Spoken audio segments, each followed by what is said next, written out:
ये पूरा मामला भोजपुरी सुपरस्टार और सिंगर पवन सिंह और हरियाणा म्यूजिक इंडस्ट्री की मशहूर आर्टिस्ट अंजलि राघव से जुड़ा है। लखनऊ में एक इवेंट के दौरान सोशल मीडिया पर एक वीडियो वायरल हुआ जिसमें पवन सिंह स्टेज पर अंजलि राघव की कमर को छूते नजर आए।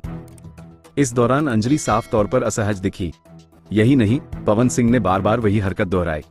वीडियो वायरल होने के बाद से लोगों में पवन सिंह के खिलाफ गुस्सा है और अंजलि राघव भी इस घटना से बेहद आहत हैं। अंजलि ने अपने इंस्टाग्राम पर वीडियो जारी कर पूरी सच्चाई बताई।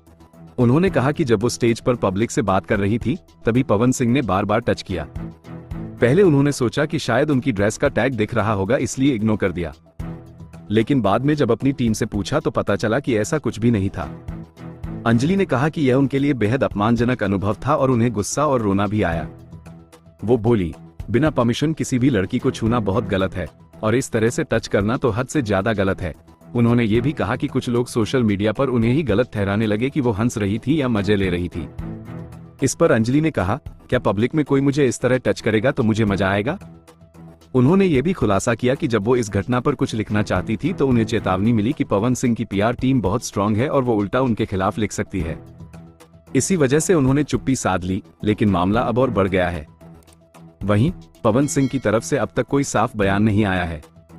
बस 30 अगस्त को उन्होंने सोशल मीडिया पर एक पोस्ट डाला, जिस तन लागी सो तन जाने, कोई ना जाने पीर पर आए। यानी उन्होंने सीधे सीधे इस मामले पर कुछ नहीं कहा। और जब मीडिया ने उनके परिवार से बात की तो उनके चचेरे भाई ऋतिक सिंह ने कहा, अगर साथ में काम किया है तो टच करने में दिक्कत क्या है। अब सोचिए, इस तरह के बयान कितने गैर जिम्मेदाराना हैं। सवाल साफ है, क्या पवन सिंह अब सामने आकर माफी मांगेंगे? क्योंकि खुद अंजलि राघव ने कहा है कि उन्हें पब्लिक में छूना बेहद शर्मनाक था। मुझे ही गलत समझ रहे हैं, कुछ मीम्स पे लिख रहे हैं कि ये तो हंस रही थी, मजे ले रही थी। कि पब्लिक में कोई मुझे ऐसे टच करके जाएगा उसमें मुझे खुशी होगी, मुझे मजे आएंगे। सारी बात ये थी कि जब इनका सॉन्ग के लिए मेरे पास कॉल आया तो मैंने सारी चीज़ें क्लियर कर ली थी कि इसमें ऐसा वैसा कॉस्ट्यूम तो नहीं है, कोई डबल मीनिंग लाइन तो नहीं है और इसमें ऐसा वैसा सीन तो नहीं है। और मैं शूट पर गई, शूट पे सब कुछ नॉर्मल था, मुझे कोई प्रॉब्लम नहीं हुई। जब इन्होंने मुझे लखनऊ के इवेंट के लिए बोला तो मैंने हाँ बोल दिया, क्योंकि मुझे शूट पर भी कोई प्रॉब्लम नहीं हुई थी। और जब मैं लखनऊ में गई, मैं स्टेज पर थी, मैं पब्लिक से बात कर रही थी, पवन सिंह जी ने मुझे बोला कि इधर कुछ लगा हुआ है। उससे थोड़ी देर पहले ही मेरी ड्रेस वो न्यू थी, साड़ी में नीचे टैग लगा रह गया था। तो मेरे दिमाग में आया कि शायद ब्लाउज का भी टैग लटक रहा होगा।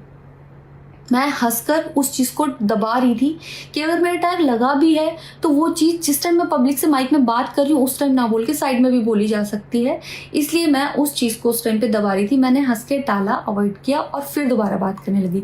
वो बोले नहीं कुछ लगा है, नहीं कुछ लगा है। तो मैंने कहा नहीं लगा। वो बोले लगा हुआ है। तो मुझे लगा कि शायद लगा ये तो मेरे को लग रहा था कि कुछ लगा है इसलिए ये बोल रहे हैं। और पर फिर भी मैंने हंस के वहाँ पे टाला, पब्लिक से अपनी बात कंप्लीट की। कंप्लीट करने के बाद जब मैं अपने टीम मेंबर से मैंने पूछा साइड में जाके कि कुछ लगा है, क्या लगा है, उन्होंने बोला कुछ भी नहीं लगा था। अंजलि कहती है कि मुझे बहुत गुस्सा आया, रोना भी आया। उस समय समझ नहीं आया कि क्या करूं, क्योंकि पवन सिंह वहीं के रहने वाले हैं, वहां सारे लोग उन्हीं के थे। मैं पोस्ट करना चाहती थी, जो लोग लिख रहे थे कि मज़े आए या हंस रही है, मैं रिप्लाई में पोस्ट करना चाहती थी। मेरे को किसी का कॉल आया था कि पवन सिंह की पीआर टीम बहुत स्ट्रांग है और कुछ भी ऐसा वैसा मत लिखना और ना पोस्ट करना, क्योंकि वो लोग अगर कुछ लिखेंगे ना बहुत कुछ उल्टा लिख देंगे तुम्हारे लिए और बहुत कुछ कहेंगे और बहुत बड़ा मैटर बन जाएगा। अभी जितना परेशान हो उससे ज़्यादा परेशान हो जाओगी, तो छोड़ो। मैंने ये सोच के इस चीज़ को अवॉइड किया। मुझे लगा 1-2 दिन में मैटर थोड़ा ठंडा हो जाएगा, कोई बात नहीं। मैंने कहा पर्सनली कभी बात करूँगी इस बारे में इनसे, लेकिन बढ़ता जा रहा है। ऊपर से ना उनकी तरफ से कोई रिप्लाई मिला और मुझे नहीं पता कि ऐसे में मुझे क्या करना चाहिए था और क्या करना चाहिए। आप लोग मुझे बताओ, मुझे इससे में क्या करना चाहिए। मैं बिल्कुल भी सपोर्ट नहीं करती कि हाँ ये चीज़ नॉर्मल है या इसको नॉर्मल समझूं।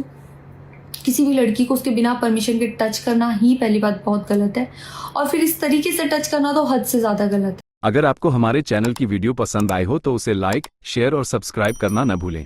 वीडियो को अंत तक देखने के लिए आपका धन्यवाद।